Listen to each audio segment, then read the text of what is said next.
the Black Sea has erupted into a new front line. In just 7 days, 4 Russia-linked tankers have come under attack. The latest struck before dawn off Turkey's coast. A shadow war at sea is accelerating, and the world's oil routes are suddenly in the crosshairs.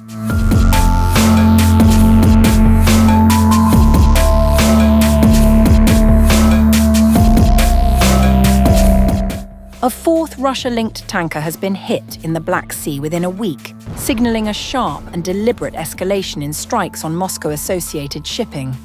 The latest incident involves the midvolga 2, a small Russian-flagged oil and chemicals tanker struck early December 2nd, about 80 miles off Turkey's northern coast.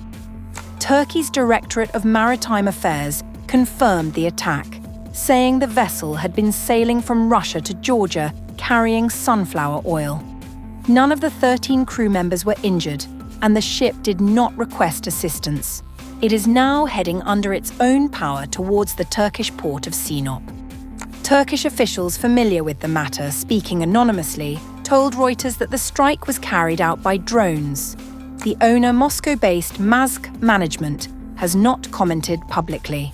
The December 2nd incident continues a pattern of intensifying maritime attacks stretching well beyond the Black Sea. Days earlier, a Turkish-managed tanker, the Mersin, was rocked by 4 explosions off Senegal on November 27th, though confirmation only emerged November 1st. The 183-metre, 50,000-ton vessel, sailing under a Panamanian flag and reportedly carrying Russian oil, suffered hull breaches and flooding in the engine room. The crew escaped unharmed, and no environmental damage was reported. Neither Senegal nor Turkey has issued a formal statement, leaving key details unclear. Additional strikes followed on November 28th near the Bosphorus, where 2 Gambian-flagged tankers, the Kairos and the Virat, were hit. Turkish teams evacuated 25 sailors from the burning Kairos, while the Virat's 20-person crew remained safe. In total, at least 9 Russia-connected tankers have been targeted since December, underscoring what appears to be a broadening phase of the conflict. While no government has officially claimed responsibility, a person familiar with the matter told Bloomberg that Ukraine was behind 2 Black Sea strikes. Kyiv has increasingly framed these operations as a calculated effort to disrupt Russia's so-called shadow fleet, the fleet of older, re-flagged and often poorly insured tankers moving Russian oil outside the G7 and EU price cap system.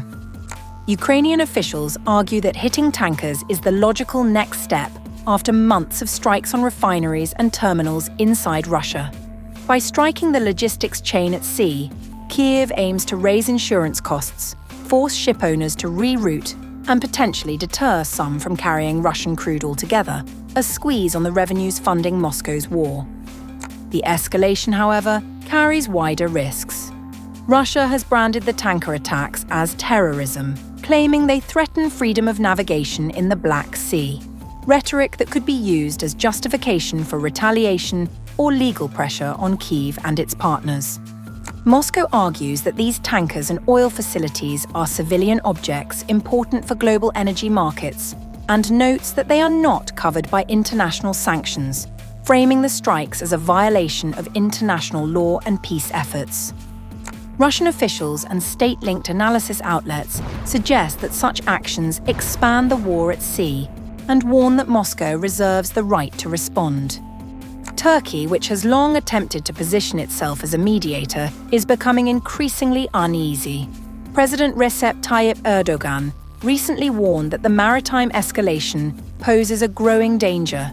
Meanwhile, pressure from Washington has led Turkey to reduce its imports of Russian crude. The Trump administration last month introduced new sanctions on Rosneft and Lukoil, signaling a tougher stance on the shadow fleet and the broader oil trade sustaining Russia's war machine.